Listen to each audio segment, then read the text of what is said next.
Ilmu-ilmu sebagaimana yang difirmankan Allah dan disabdakan Nabi jelas berkarakter mengenal kekuasaan Allah dan tidak mengenal sifat-sifat sebagaimana yang ada pada sains non-Islami yang umumnya sekuler, rasionalistik, deterministik, matematistik, mekanistik tanpa mengarah pada tauhid.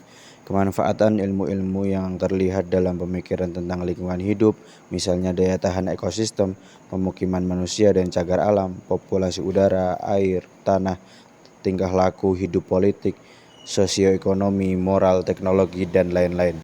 Serta pembahasan tentang masalah keterbatasan kapal ruang angkasa yang bernama Bumi.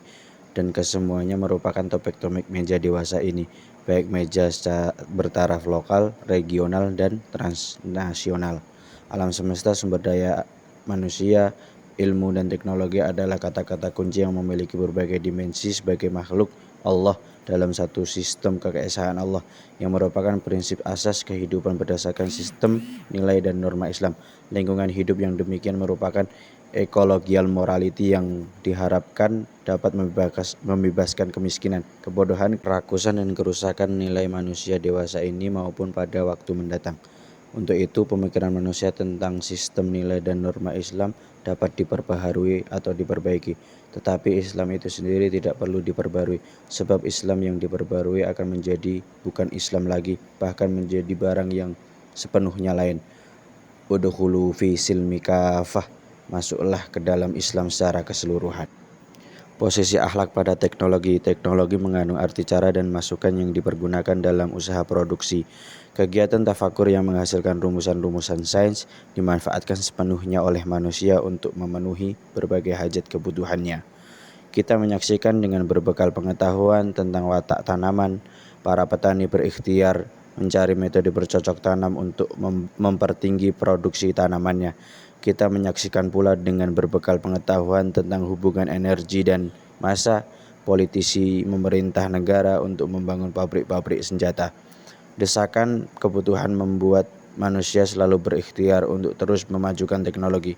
Pengembangan itu dilakukan lewat berbagai jalan, di antaranya dengan pengembangan sains dan pengembangan cara dan masukan.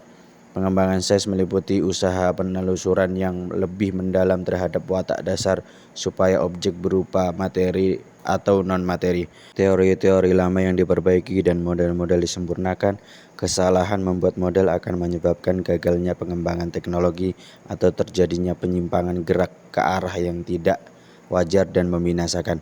Pengembangan cara dan masukan meliputi peningkatan kualitas, seleksi jenis, penyediaan masukan pelengkap, dan peningkatan mutu tata laksana. Di samping itu, dalam batas tertentu, peningkatan kuantitas dapat dijalankan. Tata laksana berperan dalam usaha pengaturan dan pelaksanaan proses produksi sehingga produktivitas dapat meningkat dengan nilai ganti seefisien mungkin. Di manakah posisi akhlak? Sebagian ilmu mengatakan kreativitas sains bersifat non-etis. Anggapan ini dapat dipengerti manakala kita sedang menatap alam semesta sebagai susunan benda-benda mati yang tunduk pada hukum kealaman. Akan tetapi, manakala tafakur kita mulai diarahkan kepada lingkungan manusia sendiri, kemudian berangkat dari asumsi yang disepakati, mulai menetapkan model-model analisis, maka watak dasar manusia wajib diperhitungkan. Menganalisis manusia tidaklah sama dengan menganalisis serigala.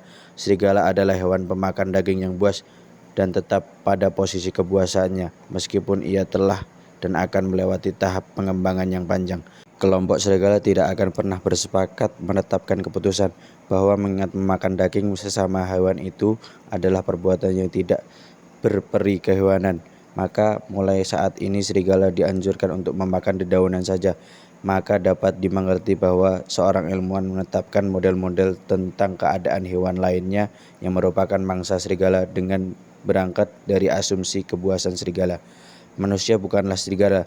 Manusia diberi potensi untuk berubah pikiran dan pendapat, tindakan dan sikap sebagai konsekuensi kegiatan berpikir dan berzikirnya. Manusia mengenal dakwah apakah bisa diharapkan lewat teknologi apapun timbulnya susunan masyarakat yang mulia jika manusia mengambil manfaat dari model-model yang meletakkan landasannya pada asumsi bahwa manusia memiliki watak dasar yang buas dan serakah. Masukan dan tata laksana melibatkan unsur manusia dan benda. Martabat manusia sebagaimana yang telah digariskan Allah Subhanahu wa taala harus dijunjung tinggi dalam pencarian masukan dan penyusunan tata laksana. Pencarian masukan untuk mewujudkan teknologi kadang-kadang tidak mengindahkan martabat kemanusiaan. Pengembaraan yang panjang dengan penjajahan yang kejam dari bangsa-bangsa barat beberapa abad yang lalu merupakan pelajaran yang baik bahwa betapa pentingnya perpaduan zikir dan pikir dalam mengelola peradaban manusia. Suatu persoalan besar bagi martabat kemanusiaan dalam memenuhi kebutuhan teknologi akan tata laksana adalah bagaimana memadukan kemampuan mekanik manusia untuk menciptakan komponen tata laksana dengan pemeliharaan nilai-nilai fitrah sendiri. Pengalihan fungsi manusia kepada mesin dan robot di satu pihak memang menguntungkan, lantaran kedua manusia itu bertinjau pada segi akhlak adalah manusia yang paling jujur, efisien, serta berdedikasi tinggi pada abad modern ini. Kan tetapi serbuan masyarakat mesin dan robot yang murah dan jujur itu justru mengganggu susunan masyarakat manusia. Ketakutan manusia kepada bahaya pengangguran kadang-kadang menyebabkan manusia rela bersikap tidak jujur dan berlaku jahat. Martabat manusia harus juga dihargai dalam proses penyerapan energinya dalam bekerja, dalam pembayaran nilai ganti energinya, dan perlakuan dalam sistem organisasi dalam suatu lembaga produksi. Sasaran teknologi adalah penemuan hal baru, efektivitas pekerja dan produksi. Berbagai cara dikembangkan manusia untuk memaksimalkan pemanfaatan kreativitas sains, akhlak manusia, perenungannya terhadap Allah Subhanahu wa taala dan alam, zikir dan fikir, tatkala menetapkan asumsi, mengembangkan model ketika mengembara, mencari, memasukkan dan susah payah menyusun tata laksana merupakan komponen pokok teknologi. Posisi akhlak dalam teknologi sering tidak disadari manusia. Banyak manusia yang menyangka bahwa akhlak agama tidak ada kaitannya dan pengaruhnya terhadap produksi. Akhlak bukanlah bagian dari teknologi. Pengertian ini adalah pengertian yang menyesatkan. Sejarah mencatat bahwa kegagalan dan keteladanan manusia dapat menempatkan akhlak pada posisinya dalam kerangka sains dan teknologi telah menciptakan susunan masyarakat menjadi kacau dan tidak beradab. Ingatlah bagaimana berkecamuknya kapitalisme dan imperialisme di Asia dan Afrika akibat pengembangan yang tak wajar dari revolusi industri yang dimotori kebangkitannya oleh Renaissance. Teknologi yang berhasil adalah teknologi yang sukses memanfaatkan secara maksimal segenap komponennya, baik sains, masukan, dan tata laksana. Sains yang utuh, masukan dan tata laksana yang utuh akan melahirkan produk teknologi yang utuh. Oleh sebab itu, mengukur keberhasilan teknologi semata-mata berdasarkan satuan berat per luas atau satuan jumlah per waktu adalah pekerjaan yang naif dan tak islami.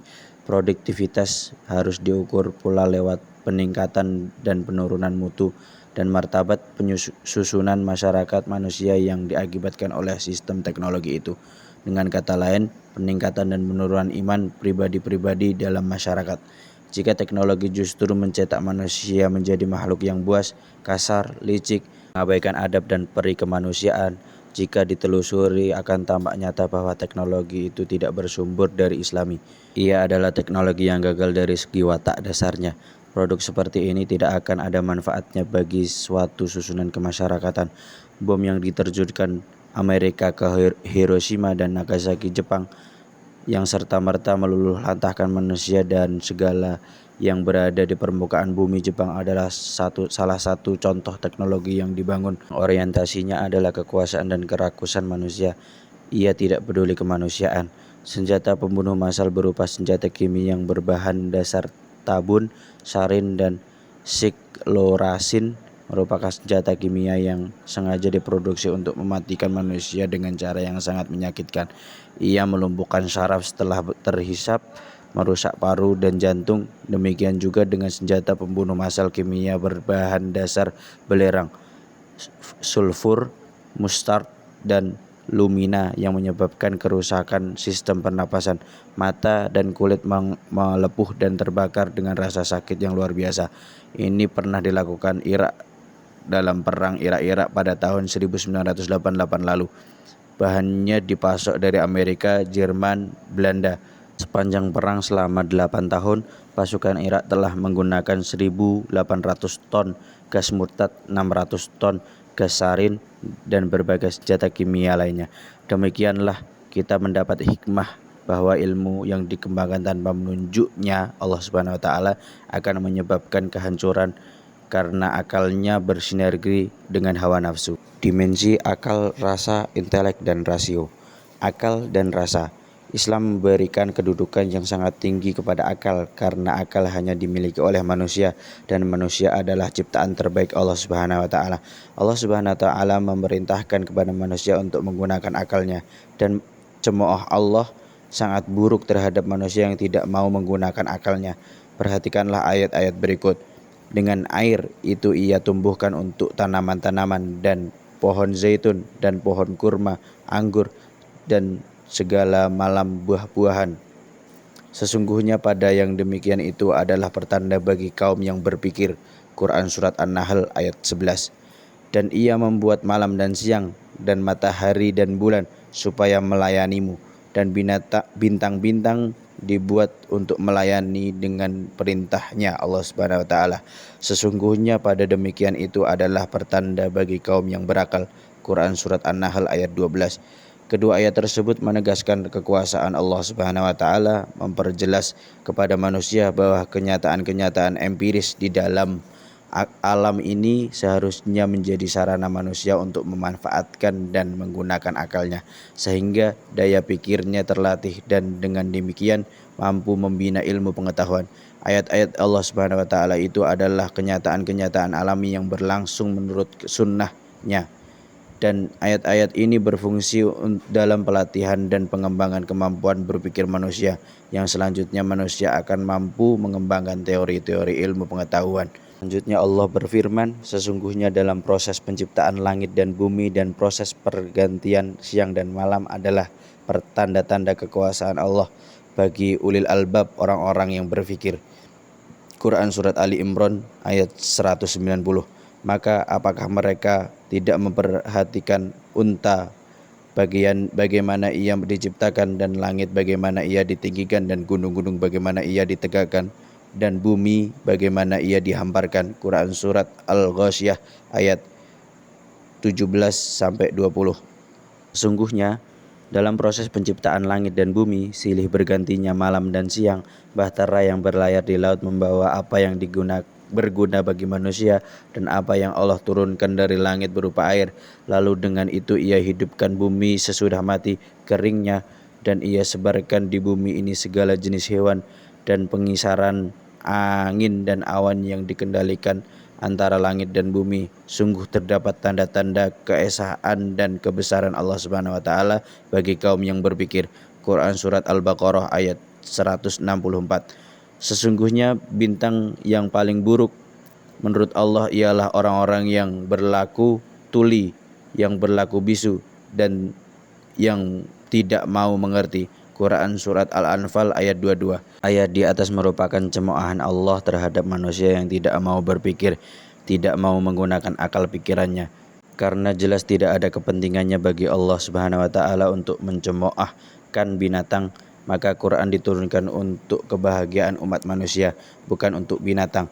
Lebih jauh lagi, tentu saja konsekuensi logis janji Allah Subhanahu wa taala itu ialah bahwa hamba yang tidak mau mengerti dan tidak mampu mengembangkan ilmu pengetahuan berarti mereka adalah hamba terburuk dalam pandangan Allah. Dengan akal, manusia diminta Allah untuk memperhatikan kenyataan alam empiris ini yang merupakan ayat-ayat Allah. Dengan itu manusia akan mengakui kekuasaan Allah, kemahabesaran Allah Subhanahu wa taala sebagai pencipta dan pengatur segala penciptaannya.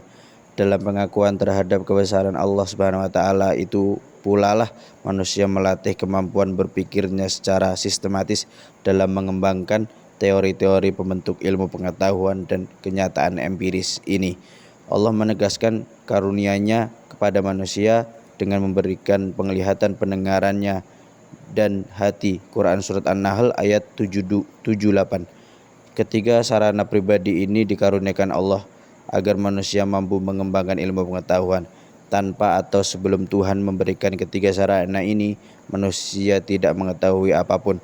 Penglihatan dan pendengaran adalah sarana observasi yang dengan bantuan akal mampu mengamati dan mengartikan kenyataan empiris.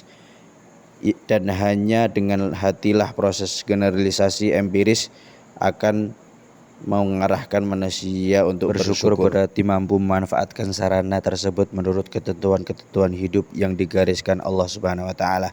Sesungguhnya dalam proses penciptaan langit dan bumi dan proses pergantian siang dan malam adalah tanda-tanda kekuasaan Allah Subhanahu wa taala bagi ulil albab, orang yang berpikir dan menggunakan intelek mereka, yaitu orang-orang yang berzikir, berlatih diri dalam mencapai tingkat kesadaran dan akan kekuasaan Allah, dalam keadaan berdiri, duduk, dan dalam keadaan terlentang, dan senantiasa berpikir tentang proses penciptaan langit dan bumi, sehingga mereka menyatakan, wahai Tuhan kami, Engkau tidak menciptakan semua ini dengan keadaan sia-sia. Maha suci Engkau, peliharalah kami dari siksa api neraka.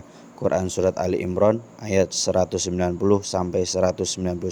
Dalam suatu kesinambungan derajat tertentu, umat Islam diharuskan sebagai pemikir, intelektual, ulil albab, dan tidak saja mampu berpikir, merenungkan, dan membangun teori-teori tentang kenyataan alam yang empiris ini dengan metode-metode deduktif dan induktifnya, tetapi juga sekaligus harus mampu mempertajam analisanya dengan mengasah hati dan rasa melalui berzikir. Berzikir berarti berlatih diri, membentuk kepribadian muslim dengan metode zikir yang telah ditetapkan oleh Allah Subhanahu wa taala dan dicontohkan oleh Muhammad sallallahu alaihi wasallam. Metode zikir seperti ini akan mampu mencapai tingkat kesadaran pribadi karena ia tidak hanya menitik beratkan pada pengasahan rasio penalaran semata, tetapi juga mengasah hati dan perasaan yang akan mampu membentuk intelektual muslim yang tangguh dan tidak hanya memiliki ketajaman analisis objektif tetapi juga subjektif.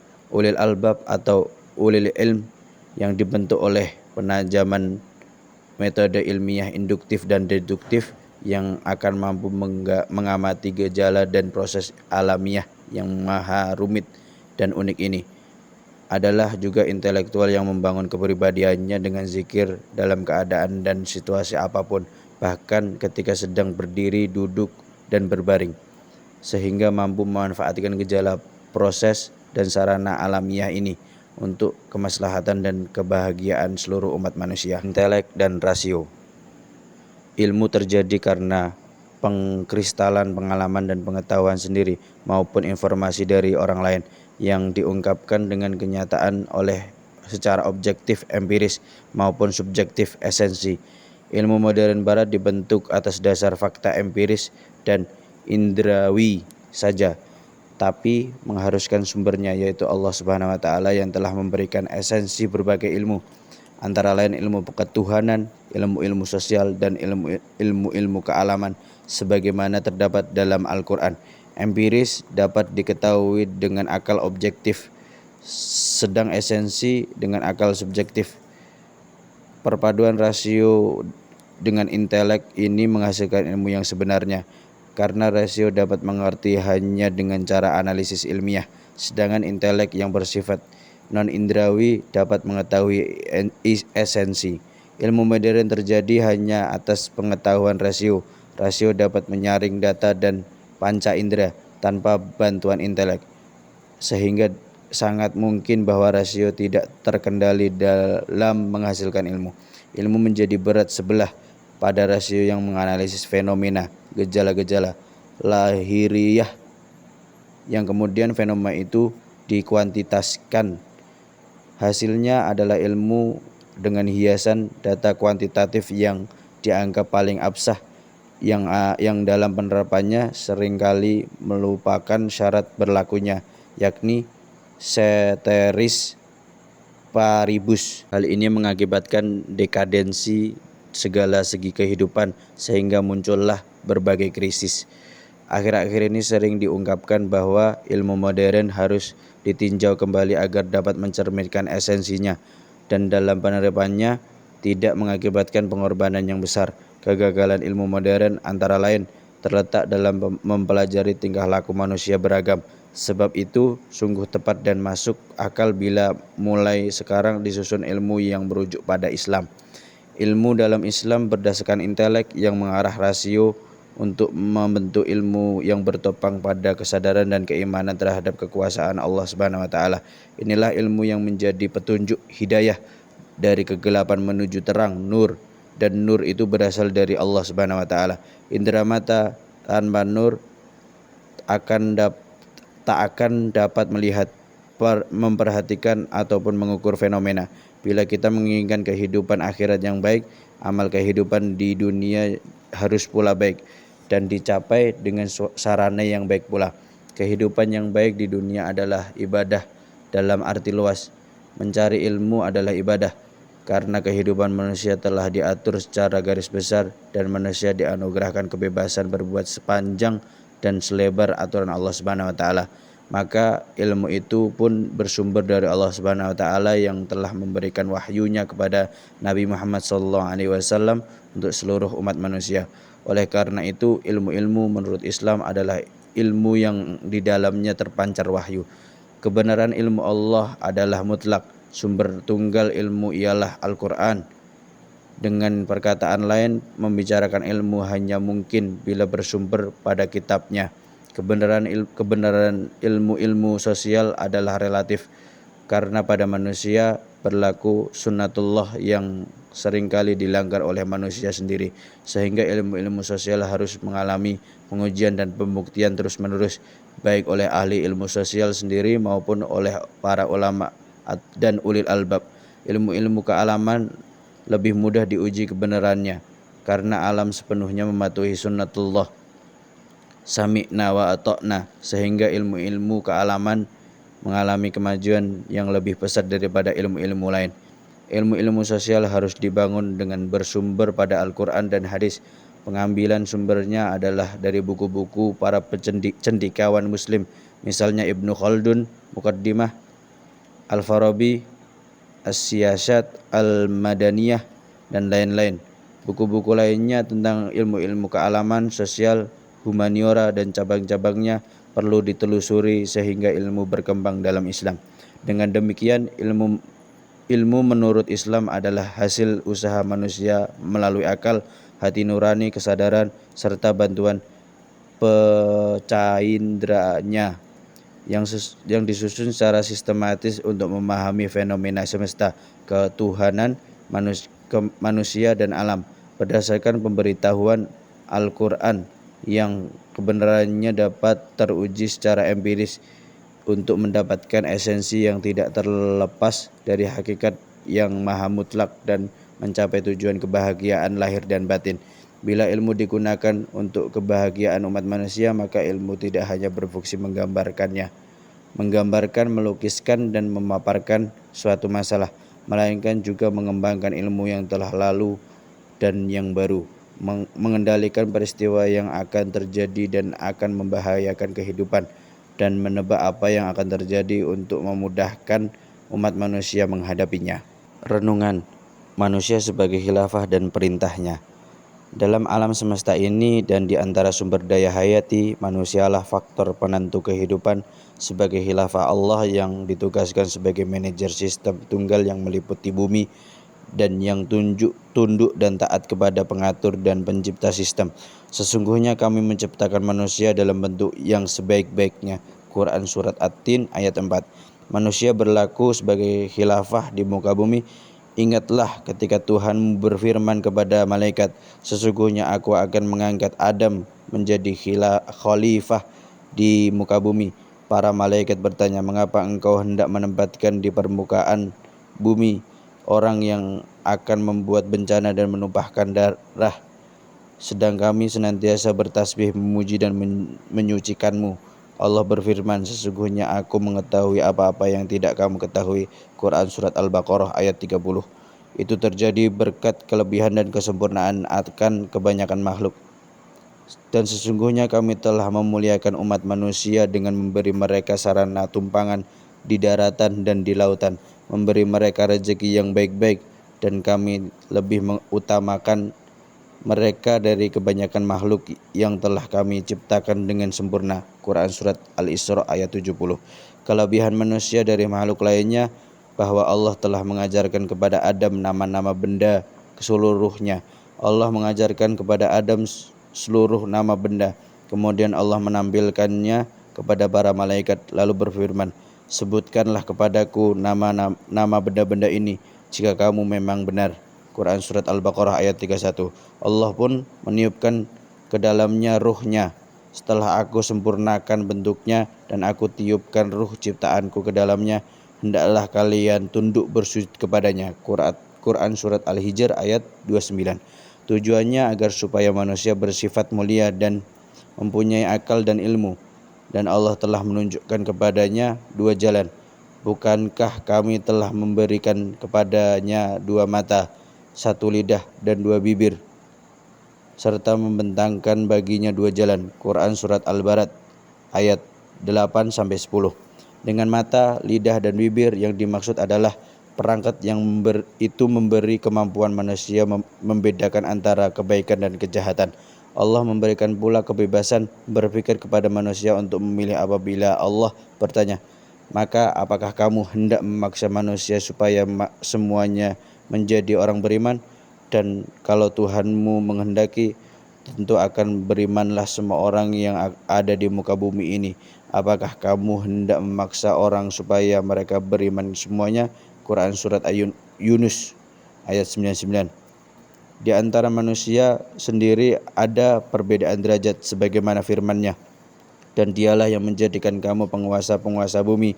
Dia meninggikan sebagian kamu dari sebagian lainnya beberapa tingkat karena dia hendak mengujimu tentang apa yang diberikannya kepadamu. Sesungguhnya Tuhanmu cepat memberikan siksaan, namun Ia juga Maha Pengampun dan Penyayang." Quran Surat Al-An'am ayat 165. Tujuannya agar diketahui siapakah yang terbaik perbuatannya. Sesungguhnya kami telah menjadikan segalanya yang ada di bumi ini untuk perhiasan bagi bumi itu sendiri dan penghuninya, untuk menguji siapakah di antara mereka yang paling baik amalannya. Quran Surat Al-Kahfi ayat 7. Ujiannya itu terjadi berdasar tanggung jawabnya atas harta dan diri sendiri. Sesungguhnya kamu akan diuji tentang harta dari dirimu, dan kamu sungguh-sungguh akan mendengar banyak hal yang menyakitkan hati dari orang-orang yang diberi kitab sebelummu dan dari orang-orang yang musyrik. Jika kamu bersabar dan bertakwa, sesungguhnya yang demikian itu adalah hal-hal yang paling utama. Quran Surat Ali Imran ayat 186. Selain tak bertanggung jawab terhadap dirinya sendiri dan hartanya, manusia memikul tanggung jawab pula terhadap sesamanya dan seluruh alam ini. Sesungguhnya kami telah mengemukakan amanah kepada langit, bumi, dan gunung. Maka semuanya enggan untuk memikul amanah itu, dan mereka khawatir akan mengkhianatinya. Dan dipikullah amanah itu oleh manusia. Sesungguhnya manusia itu amat zalim dan bodoh. Quran Surat Al-Ahzab ayat 72. Manusia sebagai khilafah Allah di bumi mendapat amanat untuk memelihara dan mendayagunakan alam dengan sebaik-baiknya, mengendalikan penggunaan alam beserta sumber-sumbernya menurut kehendaknya. Allah menciptakan manusia untuk satu tujuan tertentu sebagaimana firman-Nya, "Dan aku tidak akan menciptakan jin dan manusia melainkan supaya mereka mengabdi beribadah kepadaku." Quran Surat Az-Zariyat ayat 56. Dan manusia menikmati segala macam rezeki yang disediakan di alam ini. Hai manusia, sembahlah Tuhanmu yang telah menciptakanmu dan orang-orang sebelum kamu, agar kamu bertakwa. Dialah yang menjadikan bumi sebagai hamparan bagimu dan langit sebagai atap, dan Dia menurunkan air hujan dari langit, lalu dengan hujan itu dihasilkan segala buah-buahan sebagai rezeki untukmu. Karena itu janganlah menyekutukan Allah, padahal kamu mengetahui. Quran Surat Al-Baqarah ayat 21 dan 22. Manusia mendapat nikmat di bumi dengan sempurna sesuai dengan kebutuhannya. Dialah Tuhan yang telah menciptakan semua yang ada di bumi ini untukmu. Lalu Dia bermaksud hendak menata ruang angkasa maka disempurnakannya penataannya menjadi 7 langit, dan Dia maha mengetahui segala-galanya. Quran Surat Al-Baqarah ayat 29. Dan Allah pun menundukkan seluruh alam untuk manusia dan memberi kuasa kepadanya atas hewan ternak, dan Allah menjadikan bumi itu mudah baginya. Quran Surat Ibrahim ayat 32-34. Allah yang telah menciptakan langit dan bumi dan menurunkan air hujan dari langit, kemudian dengan air hujan itu Dia mengeluarkan berbagai buah-buahan sebagai rezeki untukmu, dan Dia telah menundukkan kapal bagimu agar berlayar di lautan dengan kehendaknya, dan Dia telah menundukkan sungai-sungai bagimu, dan Dia telah menundukkan matahari dan bulan bagimu yang terus-menerus beredar dalam orbitnya, dan telah menundukkan malam dan siang bagimu, dan Dia telah memberikan kepadamu segala apa yang kamu mohonkan kepadanya. Dan jika kamu menghitung nikmat Allah Subhanahu wa taala, niscaya kamu tidak dapat menghitungnya. Sungguh manusia itu sangat zalim dan sangat mengingkari nikmat Allah. Dialah yang menurunkan air hujan dari langit, lalu kami tumbuhkan dengan air itu segala macam tumbuh-tumbuhan, maka kami keluarkan dari tumbuhan-tumbuhan itu tanaman yang hijau.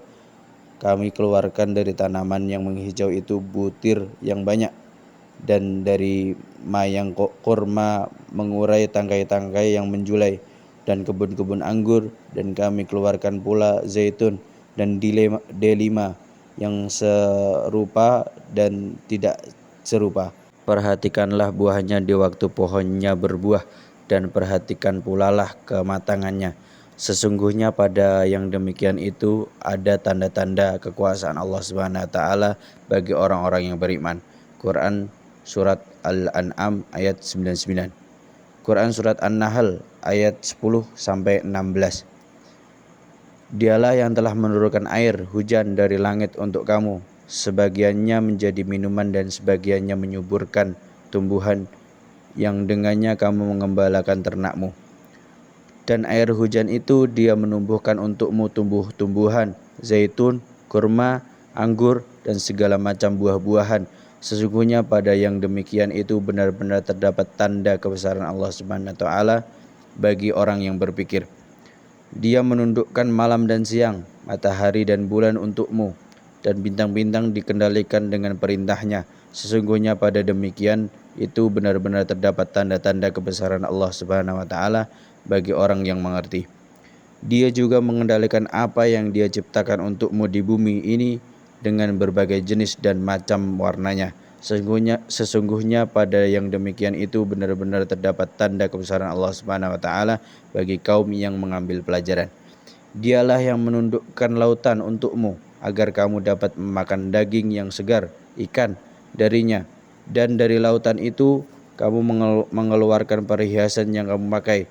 Kamu juga melihat perahu berlayar padanya, dan agar kamu mencari sebagian karunia-Nya, dan agar kamu bersyukur. Dia memancangkan gunung-gunung di bumi agar bumi tidak berguncang bersamamu, serta menciptakan sungai-sungai dan jalan-jalan agar kamu mendapat petunjuk. Dia juga menciptakan tanda-tanda, dengan bintang-bintang mereka mendapatkan petunjuk.